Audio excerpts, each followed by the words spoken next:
Quando quis tirar a máscara, estava pegada a cara. Quando atirei e me vi no espelho, já tinha envelhecido. Olá, eu sou a Dora e esse aqui é o Livros e Pão, canal no qual eu falo sobre literatura e volta e meia alguma outra coisa aleatória. Se você ainda não é inscrito ou inscrita, pode se inscrever. E hoje eu tô aqui para falar sobre A Máquina de Fazer Espanhóis, do Walter Ugumãe. Walter Ugumãe, autor português, tem uma tetralogia das minúsculas, livros no qual ele fala sobre as fases da vida e só escreve com letras minúsculas. E como não podia ser diferente, A Máquina de Fazer Espanhóis faz parte dessa tetralogia e fala de uma parte bem específica e que a gente acaba não falando tanto da vida: a velhice. E para contextualizar, eu vou falar um pouquinho da sinopse. Após um AVC, o Sr. Silva foi colocado pela sua filha Elisa num asilo chamado Felicidade. E não, você não ouviu errado, é felicidade mesmo e não felicidade. Propositalmente, claro. E a princípio, ele se sente deslocado ali. Ele se vê como diferente dos demais habitantes daquele lar, ele não entende totalmente por que ele está ali. E ainda que o Sr. Silva esteja entre vários outros Silvas, porque afinal Silva é um nome muito comum aqui no Brasil e também em Portugal, ele ainda se sente sozinho. E, verdade seja dita, esse sentimento de solidão inunda o seu coração desde a morte de Laura, sua esposa. Em um diálogo com a filha dele, esse buraco com forma de saudade no coração dele se torna nítido. Como é que tu achas que se convence um velho como eu do valor da vida depois da morte da tua mãe? Como achas que se justifica a vida para alguém depois dos 80 anos, quando perde a mulher que amou e com quem partilhou tudo durante meio século, 48 anos? Mas, aos poucos, ele vai se familiarizando com os outros idosos que habitam aquele lar e passa a conhecer e até mesmo a se reconhecer nos hábitos e peculiaridades das outras pessoas ali. E no final do livro, ele já considera aquelas pessoas como uma família que ele nunca achou que ele pudesse ter. E, de certo modo, o primeiro dos outros habitantes a despertar o interesse dele foi o Sr. Esteves, que diz ter tido um papel mais do que importante na criação do poema Tabacaria, do Álvaro de Campos, que é heterônimo do Fernando Pessoa. O Esteves afirma ser a inspiração para o Esteves sem metafísica que aparece no poema de Pessoa. E o personagem chega a narrar o encontro dele com o Fernando Pessoa, como a gente vai poder ver aqui nos próximos trechos. Comprou o jornal a ordens do tio, entrou na tabacaria de sorriso educado, cumprimentou o Sr. Fernando Pessoa, que ali estava de breve conversa com o dono do estabelecimento, e depois cumprimentou o próprio dono do estabelecimento e pediu o jornal de sempre. E João Esteves saiu da tabacaria sem mais nada, inconsciente de que plantara no terreno fértil da criatividade de Fernando Pessoa um poema eterno.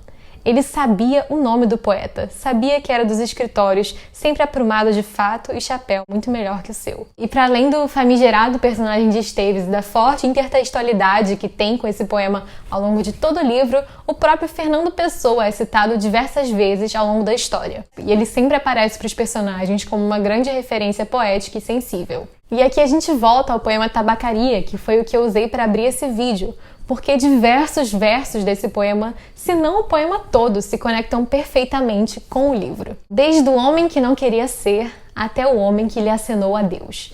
Então, caso você queira ler esse livro, A Máquina de Fazer Espanhóis, eu recomendo fortemente que você dê uma olhada no poema Tabacaria, de Álvaro de Campos, vulgo Fernando Pessoa. E, para a surpresa do personagem principal, o Silva, o lado romântico dele, que estava adormecido ou mesmo enterrado depois da morte de Laura, consegue ser revivido por uma outra pessoa ali daquele asilo.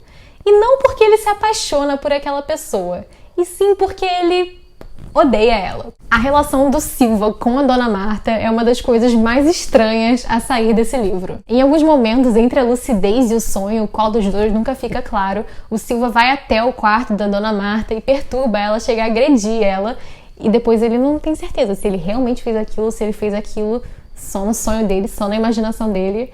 E a gente, como leitor, também fica sem saber até o final. Eu, pessoalmente, acho que ele fez alguma coisa. Não foi tudo imaginação, não pode ter sido. Mas não sei se ele fez tudo. Mas algo ele fez.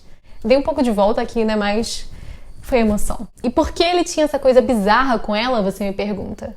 Porque a Dona Marta esperava todos os dias que o seu marido, que era décadas mais jovem do que ela e que colocou ela no asilo, viesse um dia buscá-la. Mas esse marido já não dava notícia há muito tempo e todo mundo falava que ele era um trambiqueiro e que tinha abandonado ela ali. o que muito provavelmente era verdade mesmo. Só que o Sr. Silva, ele via aquilo e ele ficava: como ela ainda acredita no amor? Que asco! Porque afinal de contas, o Silva perdeu o grande amor da vida dele.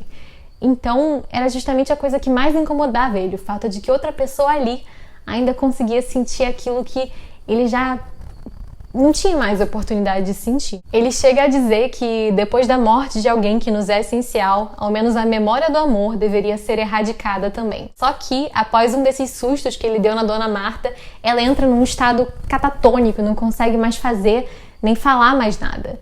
E nisso ele começa a se sentir muito culpado, porque ele não sabe se foi culpa dele, mas ele acha que ele pode ter contribuído, para esse estado catatônico, e ele começa a se comover com a situação dela.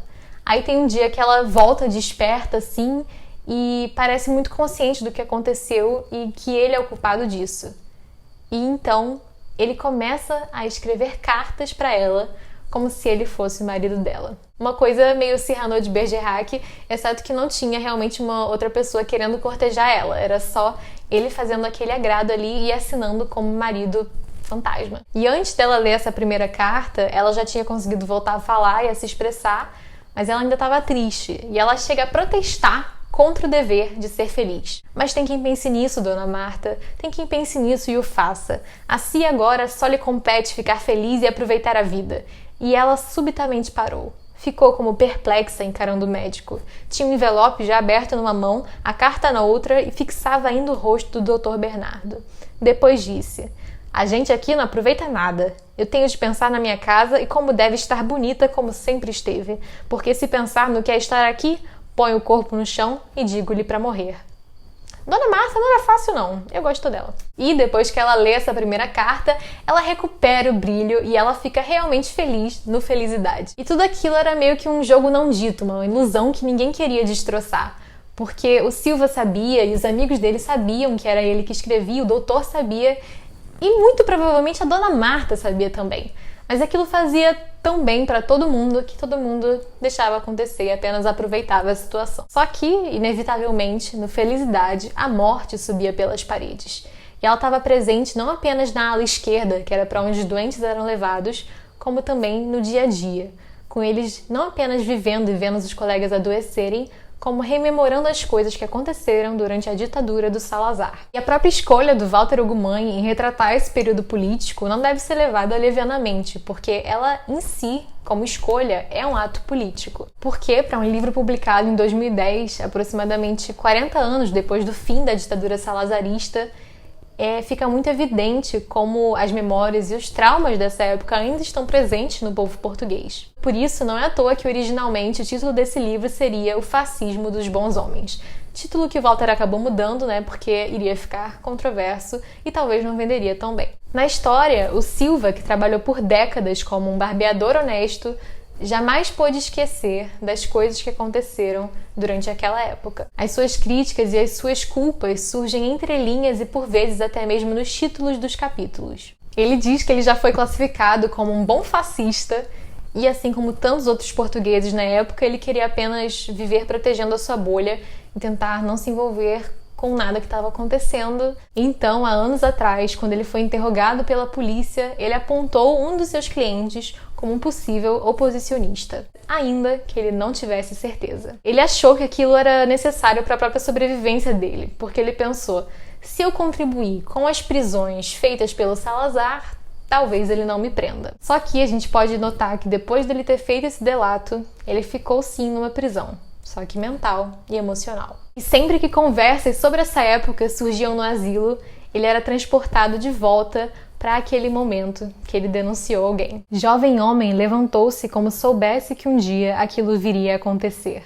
Não poderia ter a certeza de que eu o entregara. Não poderia ter a certeza de que eu o tivesse feito. A resistência era tão longa e tantas as pontas deixadas de fora que qualquer coisa, muita coisa, poderia ter servido para o detectarem no meio dos milhões de cidadãos. Saiu protegendo-me. Não revelou qualquer compaixão ou ligação à minha pessoa. Não proferiu meu nome nem pediu nada. Deixou-se levar como se fosse um desconhecido que ali entrava sem outro fito, além daquele de cortar o cabelo. Eu entregara-o 3 dias antes. E isso é só um dos aspectos mais profundos que surgem à tona durante essa trama. A escrita do Walter Ugumãe, que ele mesmo chama de uma escrita numa língua valterês, assim, porque ele mistura palavras do português, do espanhol e do catalão, possibilita que tenha um mar de interpretações sobre ela. E além dos traumas da ditadura, outras características do povo português volta e meia vêm à tona, com eles mesmos fazendo uma reflexão sobre o que é ser português e o que já foi ser português. E essa foi uma leitura que me surpreendeu muito, porque eu já tinha ouvido falar do Walter Ugumãe, mas até agora eu não tinha lido nada dele. Foi o meu primeiro contato realmente com a literatura dele, com a escrita dele, e eu fiquei absolutamente encantada. É um livro que eu pretendo reler daqui a alguns anos, porque eu tenho certeza que eu vou pegar esse livro, vou de repente reparar numa passagem que eu não dei tanta bola agora e ela vai fazer sentido. Eu acho que é um livro que te toca de um jeito que você não estava esperando, pelo menos eu, né? Mas eu acho que para qualquer um vai tocar de um jeito que você não estava esperando. E no início é um pouquinho difícil, assim, você se acostumar com essas minúsculas o tempo todo, mas depois que você pega o jeito e você entende que hora tá alguém falando e que hora é o Sr. Silva falando, fica tudo um pouco mais fácil. Eu acho que é uma questão de costume ao longo da leitura. Então, se você vai ler, persiste um pouquinho mais, não desista, porque o resultado final é muito lindo. E esse livro me lembrou muito uma reportagem da Eliane Brum, que é talvez a minha reportagem favorita dela, que é também justamente sobre um asilo. Também recomendo fortemente que vocês leiam, porque ela é maravilhosa. Tanto essa reportagem como a reflexão que ela fez sobre essa reportagem anos depois, que é na mala de mão um pedido de desculpas. Sério, sensacional. Então, para terminar, vamos responder aqui a pergunta clássica do canal, que é: que pão seria esse livro? E eu digo, dessa vez eu digo, Que seria um bolo levedor. E o nome é bolo, mas é um pão mesmo, tá? Dessa vez eu não estou trapaceando. O bolo levedor é um pão português típico das ilhas do arquipélago dos Açores. E ele é macio, adocicado e, é claro, surpreendente. Porque eu, pelo menos, não esperava tudo que eu recebi com esse pão ou com esse livro. E, é claro, foi uma leitura muito gostosa. Então é isso, se você gostou do vídeo, deixa aqui o seu joinha, deixa aqui o seu comentário falando o que você achou do vídeo ou então do livro, se você ficou interessado para ler ou não. E é isso, até a próxima!